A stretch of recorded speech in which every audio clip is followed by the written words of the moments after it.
The buzz here is great. There's been such a variety of people, which is great to meet, that I wouldn't usually see in my day-to-day. I think for newer colleagues, this is like the perfect environment to come and understand better what benefits Hastings offers. Because there's loads of exposure to all of the benefits on the intranet sites and all of that, but then actually someone explaining it to you, and then you go, there's actually a lot more to it than you initially read into. It teaches you a lot, shows what we have to offer, especially with like the science side of it, where you learn what you should do, what you shouldn't do, and precautions to take.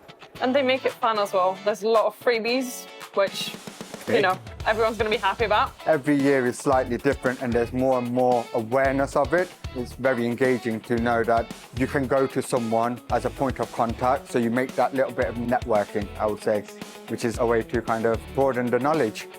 I quite like the Scottish Widows with the camera that then tells you how old you are and how much is in pension.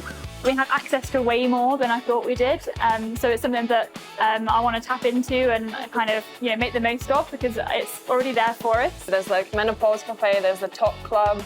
I didn't know that there's so many people that are already involved in it. Having worked in a lot of larger and smaller scale businesses, never having anything like this before, coming to one of these, it's interactive and you can speak to different people and you kind of see everything that's on offer. It's brilliant.